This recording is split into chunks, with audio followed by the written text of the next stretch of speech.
for making EVTN News the #1 Catholic news program in the world. At least, thank you for helping us self-identify as the #1 Catholic news program in the world. We want to get right into what Vigano has to say. He had an interview and a letter. The first letter was on Pope Francis' anti-corruption reforms. It's a very short letter. Go ahead and read it. I'm going to just read a little bit of what he says, but it's about the reforms. Lay people can now judge and prosecute cardinals. And so Vigano says, submitting the prelates to a court composed of laity appointed by the main tenet of Santa Marta means subtracting jurisdiction from the pastors to concentrate it on an individual under the guise of democracy, collegiality, and participation of the laity in the government of the Church. Here we have a cunning paradox. Bergoglio imposes seemingly democratic reforms contrary to the monarchical constitution of the Church of Christ, with the sole purpose of dividing and taking all the power that he himself claims to want to combat. Through this move, he monopolizes power to punish or absolve whoever he wants, thus guaranteeing the subjection of the courtiers and promoting a curia of flatterers and corrupt bribes. So this reform basically says that the bishops and the cardinals of the Roman curia, they can be judged by lay people, and it is because a lot of people are actually saying this is a great move by Francis. He's, this is groundbreaking measures for any cardinals that are accused of crimes or whatever. But Vigano is saying this is basically it has a lot of potential for bribes. So he's saying this is really not a great move. If you want more information, take a look at that. He also talked about that the Novus Ordo will be abolished. Now, I did a live stream on this, so I'm not going to go into it in too much detail, but I do want to take a few quotes from this interview. It says, the healthy ecumenism of the preconciliar era had favored a constant stream of Anglicans returning to the womb of the Catholic Church, but in the 70s, especially after liturgical reform, this stream dried up, and conversions began moving instead towards the Eastern churches. The decline of Marian devotion after the Council is only the latest expression, I would say the most aberrant and scandalous, of the aversion of Satan towards the Queen of Heaven. It is one of the signs that the assembly did not come from God, just as those who dare even to question the titles and merits of the Most Holy Virgin do not come from God. And he also said, bishops and priests who love our Lord know perfectly well there is an incurable inconsistency between the conciliar doctrine and the revealed faith. If you want more on differences between the Novus Ordo and the Latin Mass, you can check my live stream. In my recent live stream about Vigano, I go a little more into detail of how he talked about the Novus Ordo will eventually be abolished. And I also compare the Novus Ordo and the Latin Mass, so go ahead and check that out if you haven't already. And as for Vigano, he continues releasing his reactions to the decisions that Pope Francis makes, and as you can tell, he's rarely a fan. The Diocese of Baton Rouge, Louisiana will open at full capacity, and there was a letter or a statement posted on the website where Bishop Michael Duca discusses the governor issuing less restrictive guidelines for gatherings, and he says, well, wear your and return to Mass. And here's some of the quotes. I plan to formally lift the dispensation from the obligation to attend Sunday Mass on June 6th. Of course, I want to assure all the Catholic faithful that if they are unjabbed, or if they have underlying conditions which will make the virus more dangerous, or if they are simply fearful, that they should consider themselves exempt from the obligation to attend Mass for these reasons, and therefore will not need a special dispensation. So is it really an obligation? Is he really reinstating the obligation if he says, well, if you don't feel like coming, like I'm reinstating the obligation, but if you don't feel like coming to Mass, then you're dispensed. So what is an obligation? Like, is it not, like, is it attending Mass? I don't know. So this is a common theme among the bishops reinstating their obligations, or not really reinstating. So when did bishops believe that it was their duty to take orders from the government? And getting back to the point where they said, well, the government issued less restrictive measures. So why are they following the orders of the government? Where in canon law does it say, well, you need to comply with anything the government says? I mean, didn't the saints, weren't some of them martyred because they went against the government? And some of the government restrictions, you don't even have to specifically disobey. You can just talk to the government and say, we're not doing that, and they don't do anything about it. Kind of like the bishops of Minnesota, where they said, all right, we're opening back up our churches, and this was in the summer of last year, I think. And the government said, oh, okay. And so they just let them open it up. So if you just push a little bit, sometimes things are going to work out for you. So this is just a ridiculous sentiment that we must comply with everything the government says. No, the government has no right to impose any regulations on the Catholic Church. And these bishops, they don't really seem to understand that. I guess the one big deal is the immigration. So if the bishops do go against the government, then the federal government could always say, well, we're not giving you $70 million a year for immigration. Pope Francis announced he will institute the catechist as a new official ministry.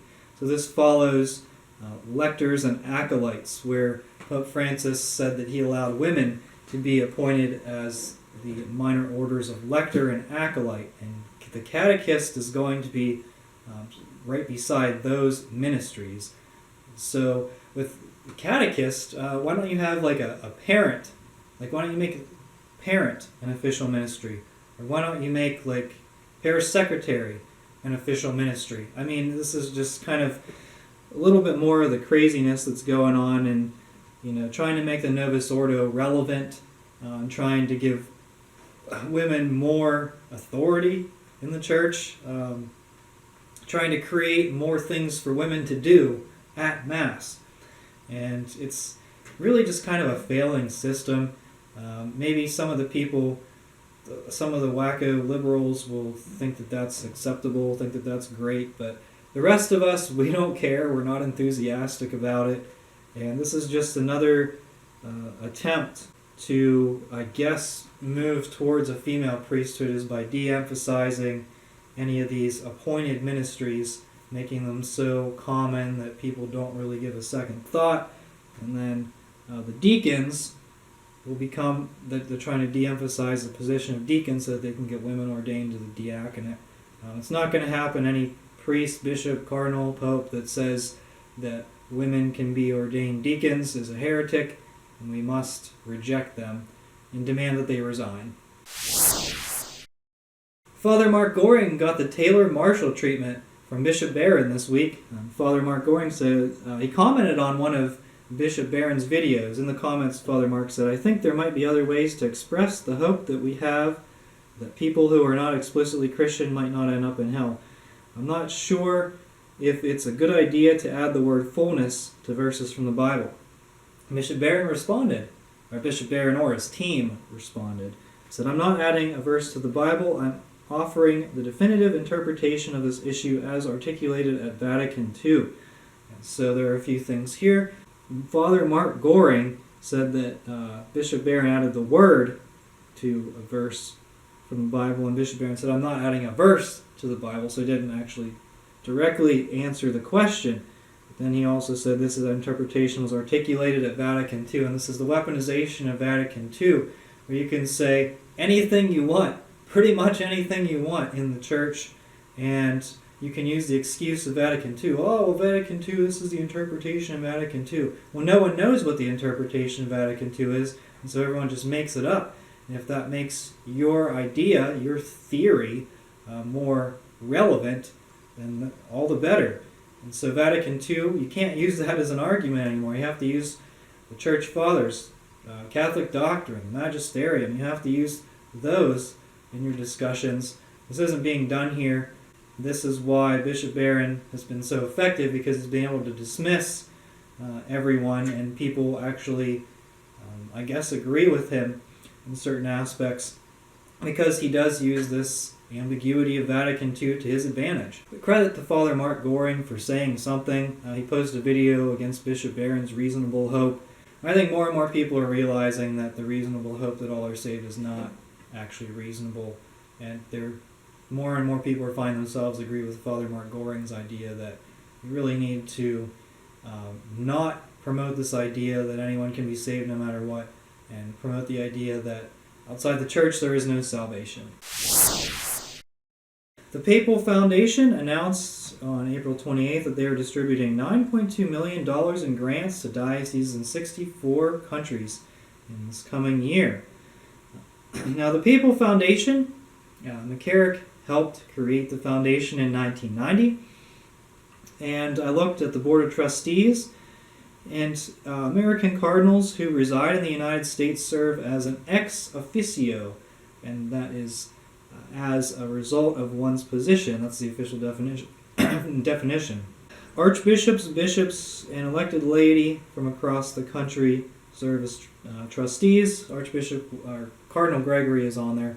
But for the other cardinals, their position is basically like they're automatically on the Board of Trustees. But considering what we know about McCarrick and his involvement with the Papal Foundation, why would any of these cardinals want to be on the Board of Trustees? I mean, there's Worrell, there's Tobin and Supich, but for the rest of them, Dolan, O'Malley, who's the guy from Houston, Cardinal DiNardo, why would they want to be associated with this nonsense? I don't know that those cardinals are necessarily not corrupt, but they haven't indicated that they were friends with McCarrick. I don't know. But wouldn't you say, Cardinal DiNardo, wouldn't he say, oh, well, this Papal Foundation is very concerning. I really request to have my name removed from the Board of Trustees. How hard is that? You can disassociate yourself from McCarrick's foundation that he ran. I don't know if he used it as his personal bank account, but he made a lot of the financial decisions. And who was funding the Papal Foundation? $9.2 million? Who's donating money to this? How are they fundraising? Are they getting it from Democrat politicians? I know if anyone was considering donating a large sum of money to this organization, they might do a little research in advance of donating their money and say, hey, there's a big-time Catholic cardinal who was involved in a serious scandal that ran this organization for decades. So I don't think I want to donate money to that. The foundation should just be shut down. We have better Catholic organizations out there. So this is very interesting. What was the article on National Catholic Register? So National Catholic Register didn't mention anything about McCarrick's involvement. I think we need to bring that to the forefront. We need to make sure that everything's transparent. And right now, the Papal Foundation, very concerning. Australian Catholics petition the Vatican to remove their bishop over his stance on LMNOP. So these Catholics are from the Diocese of Parramatta, Australia, and they've submitted a formal appeal to the Vatican's Congregation for the Doctrine of Faith, calling for the removal of their bishop over his support of LMNOP relationships. It gets worse. Bishop Vincent Long Van Nguyen and his vicar for education of the diocese, Father Christopher de Souza, promoted LMNOP in diocesan schools. There are two separate petitions. One from June had 3,000 signatures, one from September had 4,000 signatures. Now, promoting this corruption in the schools, that's horrific. Why would anyone want to support that? And these parishioners are rightly outraged, and they're demanding that the bishop be removed, that he resign. This is great, because I demand that all of these bishops resign. All the corruption network bishops, the ones who were associated with McCarrick, they need to explain their associations with McCarrick. A lot of these bishops promoting LMNOP, they need to resign. Any bishop who says that women should be ordained as deacons needs to resign. And any bishop who promotes the virus religion needs to resign.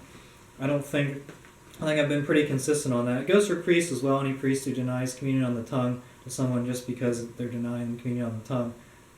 Just because the person wants communion on the tongue, they need to resign as well. And basically that covers what, like half of the priests and bishops in the world, maybe more. I don't know. I think it would make the church a better place. But here's a group of lay people actually doing something about it. And, several thousand people, that's pretty significant. Now, this petition, I don't expect it to actually go anywhere. I don't think the Vatican's going to do anything about it. Petitions don't really seem to do much. But at least the lay people are organizing, letting their diocese and the Vatican know they're unhappy with what's going on in their diocese. Their diocese and their bishop is supporting corruption. And so, give credit to these people. I wish we would, in the United States, could do something like that. Especially now that we have a practicing Catholic president, because none of the bishops want to do anything about it. It has to do with money. I think it has to do with the government funding. And even like bishops from smaller dioceses, there's this Catholic, USCCB organization branch called the Catholic Home Missions Appeal. It's a second collection, and you can put money in the basket and they just redistribute the money over the dioceses that maybe you're smaller and maybe you're struggling a little more financially. And the bigger ones are struggling too, but it's the smaller ones that get the money from the Catholic Home Missions Appeal. So if you have a bishop like Strickland in the middle of nowhere diocese, I think they're going to be more hesitant to speak out against specific issues like the president receiving communion, even though he supports abortion, because that's going to cut $100,000, $200,000 every year off of the income for the diocese from this Catholic Home Missions Appeal. It could be cut off of that, and if that happens, then they would have to lay off a few positions, maybe cut some programs. They don't want to do that, especially even like now with the financial situations being not so great. I know you're getting government loans, but that's another thing. You're getting more money from the government. Can we get strong voices from the priests and the bishops? There are some out there, and I hope there are more. And I hope the laity, like these large numbers, I hope they demonstrate to the priests and the bishops that, hey, if you're going to speak out, someone like Father Altman, I got shut down. One of my videos got deleted because I supported Father Altman. But someone like him, look how much support he has among the lay people. And his bishop, I think, his bishop would want to shut him down, but I think his bishop is hesitant to shut him down. It just shows that we can group together, let our voices be heard. Finally, Lifesite has been banned from Facebook. They were already banned from this website, and now they're banned from Facebook for crimes against the virus religion. And as you know, I had one of my videos deleted, and I think that we're going to continue to see that. Now, I also think that deleting every single news channel, maybe like every single conservative voice out there, it's bad business because it turns into an echo chamber, and then the conservatives could always form their own social media network. As we know, there are social media networks being considered, or there are certain ones in progress, at least apparently. So keep an eye out for that. New social media networks that will give a voice to people. And I think sites like Rumble are a good backup for whenever I have to say something, say what I really believe. But I don't know. I think banning Lifesite from Facebook. I always share a lot of Lifesite articles on here. I talk a lot about their stuff on EVTN News, and so that's going to continue. But everyone just has to realize how the Catholics are being cautious on this site. And it's just a sign of the times, right? How if they can cancel a big company like Lifesite, how's it going to help them? How's it going to help Lifesite? How's it going to hurt Lifesite? It's probably going to help them with that reputation, but at the same time they won't be able to, I guess, have people discover their articles or their insight as easily. So it does really hurt them on one hand, but it helps them on another because you know that they're saying something right. No, you don't. But if they're getting canceled, you really wonder what they're saying that's triggering these companies so badly. So that's just a random thought. thank you for everyone who tuned in to the live stream recently. That was pretty interesting. I hope to maybe get a few more. I have some ideas, but as for this channel, I'm trying to do the best I can, and it's very, what do I say, demoralizing whenever a lot of my videos are, whenever the videos are getting restricted monetization just because I maybe say a buzzword that's forbidden or something like that. I try to be cautious, but you can't be too cautious because half of my videos recently have received limited monetization. If you want to see more on that, I have a video on my Rumble channel, and many of you have watched that already, but it helps tell a little bit about what we're facing as Catholic YouTubers. So anyway, thank you so much for watching. Let's let our voices be heard, especially against this corruption that I'm talking about, because we are the laity and we will not be silent.